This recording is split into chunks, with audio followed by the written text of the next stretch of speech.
ನಮಸ್ಕಾರ ಕರ್ನಾಟಕ. ನನ್ನ ಹೆಸರು Nagaraj from Mangalore. Welcome to my channel trade and travel. So ನಿಮ್ಗೆ ಏನಾದರೂ ಸ್ಟಾಕ್ ಮಾರ್ಕೆಟ್ ಬಗ್ಗೆ ಕಲಿಬೇಕು ಅಂತ ಆಸೆ ಇದ್ರೆ please be serious and do watch this video. So ನೀವು ಸುಮಾರು ಕಡೆ ಕೇಳಿರ್ತೀರ Nifty 50, Sensex, stock market, trading, intraday, options ಅಂತೆಲ್ಲ. ಬಟ್ ಇದೆಲ್ಲ ಏನು? ನಮ್ಗೆ ಗೊತ್ತಿರೋದು ಸ್ಟಾಕ್ ಮಾರ್ಕೆಟ್ ಮಾತ್ರ. ಈ ನಿಫ್ಟಿ 50 ಅಂದ್ರೇನು, ಸೆನ್ಸೆಕ್ಸ್ ಅಂದ್ರೇನು, ಬ್ಯಾಂಕ್ ನಿಫ್ಟಿ ಅಂದ್ರೇನು, ನಮಗೆಲ್ಲ ಇದೆಲ್ಲ ಗೊತ್ತೇ ಆಗಲ್ಲ ಏನಂತೇಳಿ. ಯಾಕಂದ್ರೆ ನಾವು ಅದ್ರ ಬಗ್ಗೆ ಜಸ್ಟ್ ಥಿಂಕ್ ಮಾಡಲ್ಲ. ನಾವು ಥಿಂಕ್ ಮಾಡೋದು ಒಂದೇ. ಸೊ ಕರ್ನಾಟಕದಲ್ಲಿ 90% ಜನರಿಗೆ ಸ್ಟಾಕ್ ಮಾರ್ಕೆಟ್ನ ಹೆಸರು ಕೇಳಿದರೆ ಹೊರತು ಆ ಸ್ಟಾಕ್ ಮಾರ್ಕೆಟ್ ಅಲ್ಲಿ ಹೇಗೆ ಟ್ರೇಡ್ ಮಾಡಬೇಕು, ಯಾಕೆ ಟ್ರೇಡ್ ಮಾಡಬೇಕು, ಯಾವ ತರ ಟ್ರೇಡ್ ಮಾಡಬೇಕು ಅಂತ ಏನು ಗೊತ್ತಿಲ್ಲ. ನಾವು ಸಿಂಪಲ್ ಆಗಿ ಹೇಳ್ತೇವೆ ರಿಸ್ಕ್ ಇದೆ ಅಂತ. ಸೊ ಈ ವಿಡಿಯೋದಲ್ಲಿ ಟೈಪ್ಸ್ ಆಫ್ ಟ್ರೇಡರ್ಸ್, ನಾವೆಲ್ಲಿ ಟ್ರೇಡ್ ಮಾಡಬೇಕು, ಎಲ್ಲಿ ಟ್ರೇಡ್ ಮಾಡ್ಬೋದು, ಯಾವ್ದು ರಿಸ್ಕ್ ಇದೆ, ಯಾವ್ದು ರಿಸ್ಕ್ ಇಲ್ಲ ಅಂತ ಹೇಳಿ ಕಂಪ್ಲೀಟ್ ಆಗಿ ಪಿನ್ ಟು ಪಿನ್ ಆಗಿ ಹೇಳ್ತಾ ಹೋಗ್ತೇನೆ. ಸೊ ಇವತ್ತಿನ ಈ video only for beginners, the one who don't know anything about the stock markets. So stock market ಅಂದ್ರೆ ಏನು? ಈ ಸ್ಟಾಕ್ ಮಾರ್ಕೆಟ್ ನಲ್ಲಿ ಇಂಡಿಯಾದ ಟಾಪ್ ಕಂಪನೀಸ್ಗಳು ಬಂದು ಲಿಸ್ಟ್ ಆಗ್ತದೆ. ಈ ಟಾಪ್ ಕಂಪನೀಸ್ಗಳು ಬಂದು ಲಿಸ್ಟ್ ಆಗೋ ಜಾಗವೇ NSE NBSE. NSE NBSE ಅಂತ ಹೇಳಿದ್ರೆ ನ್ಯಾಷನಲ್ ಸ್ಟಾಕ್ ಎಕ್ಸ್ಚೇಂಜ್ ಅಂತೂ ಬಾಂಬೆ ಸ್ಟಾಕ್ ಎಕ್ಸ್ಚೇಂಜ್ ಅಂತ ಹೇಳಿ. ಸೊ BSE ಅಂತ ಹೇಳಿದ್ರೆ ಬಾಂಬೆ ಸ್ಟಾಕ್ ಎಕ್ಸ್ಚೇಂಜ್. ಅದು NSE ಗಿಂತ ತುಂಬಾ ಹಳೆಯದು. ಮೊದಲು NSE ಗಿಂತ ಮುಂಚೆ ಆಕ್ಟಿವ್ ಆಗಿದ್ದಂತ ಒಂದು ಗ್ರೂಪ್. ಬಟ್ ಈಗ BSE ಗಿಂತ NSE ಆಕ್ಟಿವ್ ಆಗಿದೆ because it's a modern. So ನಾವು NSE ಅಥವಾ BSE ಇಂದ ಡೈರೆಕ್ಟ್ ಆಗಿ ಯಾವುದೇ ಶೇರ್ಸ್ ಅನ್ನ ಬೈ ಮಾಡ್ಲಿಕ್ಕೆ ಆಗಲ್ಲ. ಆಸ್ ಯೂಶುವಲ್ ನಾವು ಯಾವುದೇ ಕಂಪನಿಯಿಂದ ಕೂಡ ಶೇರ್ಸ್ ಅನ್ನ ಬೈ ಮಾಡ್ಲಿಕ್ಕೆ ಆಗಲ್ಲ. ಸೊ ಆ ಕಂಪನಿಗಳು ಬಂದು ಲಿಸ್ಟ್ ಆಗುವಂತ ಜಾಗವೇ ಈ NSE NBSE. ಸೊ ಆ NSE ಬೇಸ್ ಕೂಡ ನಾವು ಡೈರೆಕ್ಟ್ ಆಗಿ ಯಾವುದೋ ಅವರೊಂದು ಎಕ್ಸ್ಚೇಂಜ್ ಲೆವೆಲ್ ಬಿಸ್ನೆಸಸ್. ಸೊ ನಾವಲ್ಲಿ ಯಾವುದೇ ರೀತಿಯ ವಹಿವಾಟು ಮಾಡ್ಲಿಕ್ಕೆ ಆಗುದಿಲ್ಲ. ಸೊ ಅಲ್ಲಿಂದ ನಮಗೆ ಮಿಡ್ಲ್ ಬೇಕಾಗಿದ್ದು ಬ್ರೋಕರ್ಸ್. ಸೊ ಈ ಬ್ರೋಕರ್ ನಮಗೆ ಈಸಿಲಿ ಅವೈಲೇಬಲ್ ಇರುವಂತರು. ಸೊ ಈ ಬ್ರೋಕರ್ಸ್ ಅಂದ್ರೆ ಯಾರೆಲ್ಲ? For example Zerodha, Dhan, Upstox. So ನಾನು ಯೂಶಲಿ ಧನ್ ಯೂಸ್ ಮಾಡ್ತೇನೆ. ಸೊ ನಿಮಗೆ ಅಕೌಂಟ್ ಓಪನ್ ಮಾಡ್ಲಿಕ್ಕಿದ್ರೆ ನೀವು ಪ್ಲೀಸ್ ನನ್ನ ಡಿಸ್ಕ್ರಿಪ್ಷನ್ ಲಿಂಕ್ ಇದೆ, ಆ ಲಿಂಕ್ ಇಂದ ನೀವು ಅಕೌಂಟ್ ಅನ್ನು ಓಪನ್ ಮಾಡಬಹುದು for your better future. So ಈ ಬ್ರೋಕರ್ಸ್ ಇಂದ ನಾವು ಶೇರ್ಸ್ ಅನ್ನು ಬೈ ಮಾಡಬಹುದು. ಈ ಬ್ರೋಕರ್ಸ್ ಏನ್ ಮಾಡ್ತಾರೆ ಅಂತ ಹೇಳಿದ್ರೆ ಈ NSE BSE ಒಟ್ಟಿಗೆ ಟೈ ಅಪ್ ಆಗಿರ್ತಾರೆ. ಅಂದ್ರೆ ನಾವು ಬ್ರೋಕರ್ ಅಂತ ರಿಜಿಸ್ಟರ್ ಮಾಡಿಕೊಂಡಿರ್ತಾರೆ. ಸೊ ಇವರ ಹತ್ರ ಕೆಲವೊಂದು ಶೇರ್ಸ್ ಇರ್ತದೆ, ಅಂದ್ರೆ ಎಲ್ಲಾ ಶೇರ್ಸ್ ಇರ್ತದೆ. ಸೊ ನಾವು ಇವರ ಹತ್ರ ಬೈ ಮಾಡಬೇಕು ಬ್ರೋಕರ್ ಹತ್ರ. ಅಂದ್ರೆ ನಮಗೆ ಯಾವುದೋ ಒಂದು ಶೇರ್ಸ್ ಬೇಕಾದ್ರೆ, ಅಂದ್ರೆ ನಮ್ಗೆ ಯಾವ್ದೊಂದು ಶೇರ್ಸ್ ಬೇಕಾದ್ರೆ ಧನ್ ಹತ್ರ ಅಥವಾ ಝೆರೋದ ಹತ್ರ ಅಥವಾ ಅಪ್ಸ್ಟಾಕ್ ಹತ್ರ ಹೇಳ್ಬೇಕು, ನನ್ಗಾಗಿ ಈ ಕಂಪನಿಯ ಇಷ್ಟು ಶೇರ್ಸ್ ಅನ್ನ ಬೈ ಮಾಡು ಅಂತ ಹೇಳಿ. ಸೊ ಅವರು ಬೈ ಮಾಡಿ ನಿಮ್ಮ ಡಾಟಾವನ್ನ ಇವರು ಸ್ಟೋರ್ ಮಾಡ್ತಾರೆ. ಓಕೆನಾ? ಸೊ ನೀವು ಬೈ ಮಾಡಿದ್ರ, ಬಟ್ ನಿಮ್ಗೆ ಯಾವುದೇ ರೀತಿ ಒಂದು ಕಾಗದ ಪತ್ರ ಸಿಕ್ಕಲ್ಲ ಈ ಇನ್ವೆಸ್ಟ್ಮೆಂಟ್ ಗಳಿಗೆ.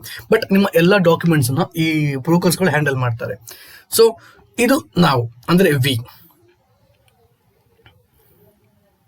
ಸೊ ನಾವೀಗ ಡಿಮ್ಯಾಟ್ ಅಕೌಂಟ್ ಅಂದ್ರೆ ಝೆರೋದಾ ಅಥವಾ ಧನ್ ಅಪ್ಸ್ಟಾಕ್ ಅಲ್ಲಿ ಓಪನ್ ಮಾಡುವಂತ ಅಕೌಂಟ್ಗೆ ಧನ್ ಡಿಮ್ಯಾಟ್ ಅಕೌಂಟ್ ಅಂತ ಹೇಳ್ತೇವೆ. ಅಂತ ಹೇಳಿದ್ರೆ ಬ್ಯಾಂಕ್ ಅಲ್ಲಿ ಹೋಗಿ ನೀವು ಹಣ ಹಾಕ್ಬೇಕಾದ್ರೆ ಪಾಸ್ಬುಕ್ ಎಷ್ಟು ಇಂಪಾರ್ಟೆಂಟ್, ಇದು ಕೂಡ ಅಷ್ಟೇ important. So demat account open ಮಾಡಿ ಆಯ್ತು. ಮತ್ತೆ ನಾವು ಹೋಗುವಂತ ಜಾಗವೇ ಸ್ಟಾಕ್ ಮಾರ್ಕೆಟ್.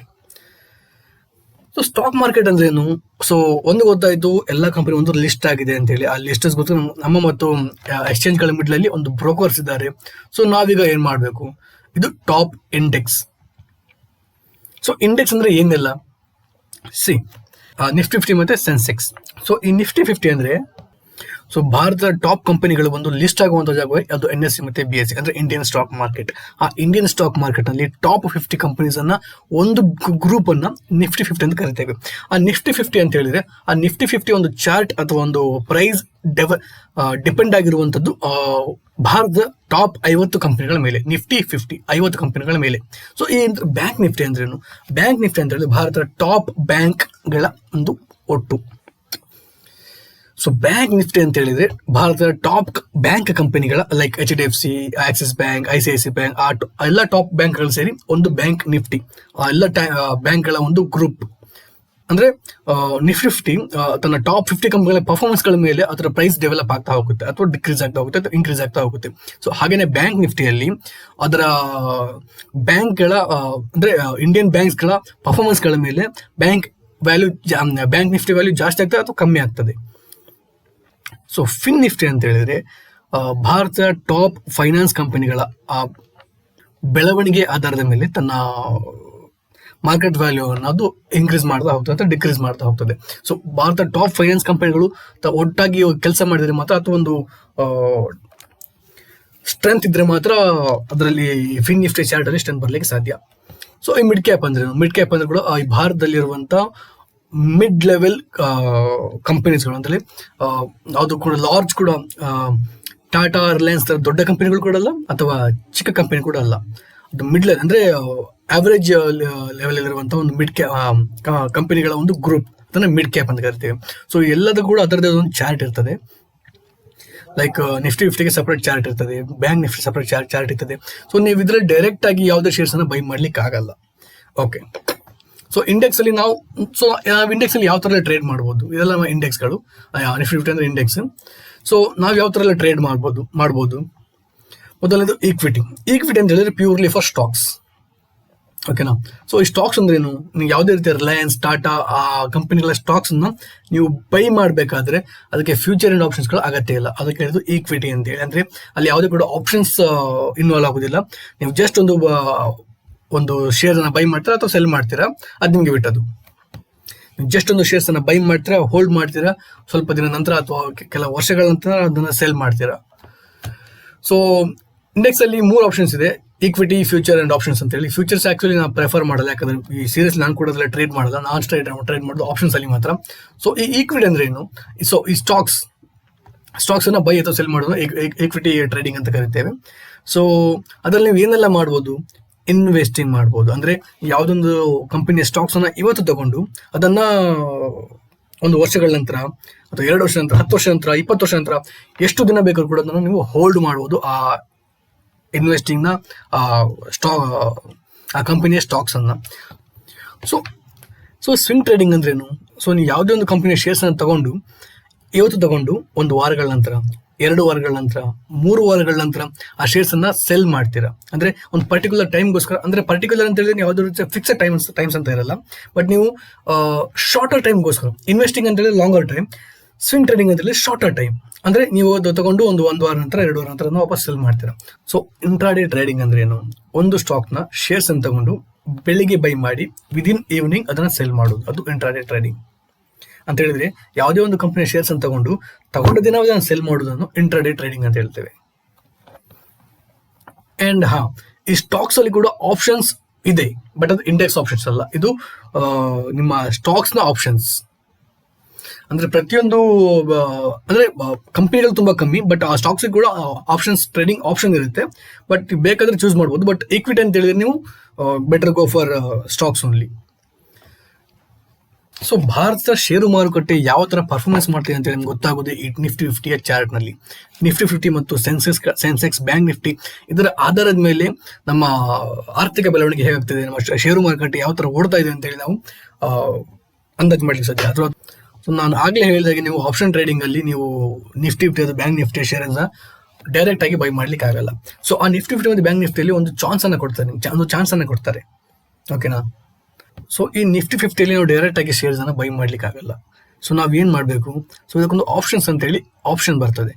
ಸೊ ಶುಕ್ರವಾರ ಅದರ ಲೈಫ್ ಸ್ಟಾರ್ಟ್ ಆಗ್ತದೆ. ಅಂದ್ರೆ ಶುಕ್ರವಾರ ಅದರದ್ದು ಒಂದು ಸೆಟ್ ಆಫ್ ಚೈನ್, ಒಂದು ಆಪ್ಷನ್ ಚೈನ್ ಅಂತ ಕರಿತೇವೆ, ಅದಕ್ಕೆ ಆಪ್ಷನ್ ಚೈನ್ ಸ್ಟಾರ್ಟ್ ಆಗ್ತದೆ. ಅಂದ್ರೆ ಬಟ್ ಅದು ಆಲ್ರೆಡಿ ಇರ್ತದೆ, ಬಟ್ ಅದು ಶುಕ್ರವಾರ ನಂತರ ಅದನ್ನು ಆಕ್ಟಿವ್ ಆಗಿ ಎಲ್ಲ ಸಹ ಯೂಸ್ ಮಾಡ್ತಾ ಹೋಗ್ತಾರೆ.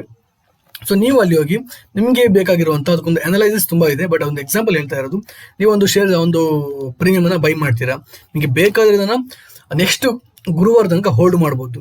ಮಿಡ್ಲಲ್ಲಿ ನಿಮ್ಗೆ ಆಗಲ್ಲ ಅಂತ ಹೇಳಿದ್ರೆ ಸೆಲ್ ಮಾಡ್ಬೋದು, ಅದು ಕೂಡ ಆಗಲ್ಲ. ದಿನ ಡೇ ನಿಮ್ಗೆ ಸೆಲ್ ಮಾಡ್ಬೇಕಂತ ಹೇಳಿದ್ರೆ ಅದು ಕೂಡ ಆಗ್ತದೆ. ಫಾರ್ ಎಕ್ಸಾಂಪಲ್ ಈಗ ನೋಡಿ, ನಿಫ್ಟಿ 50 ವ್ಯಾಲ್ಯೂ 25,000. ಸೊ ಈ 25,000 ನ ಕಾಲ್ ಅನ್ನ ನಾನು ಬೈ ಮಾಡಿದ್ದೇನೆ with prediction of the market will go up. ಇವತ್ತು ಫ್ರೈಡೆ 25,000 ನ ಕಾಲ್ ಅನ್ನ ನಾನು ಬೈ ಮಾಡಿದ್ದೇನೆ. ಸೊ ನನಗೆ ಅದನ್ನ ಯಾವಾಗ ಸೆಲ್ ಮಾಡ್ಬೋದು, ಯಾವಾಗ ಬೇಕಾದ್ರೂ ಸೆಲ್ ಮಾಡ್ಬೋದು ವಿದಿನ್ 1 ವೀಕ್.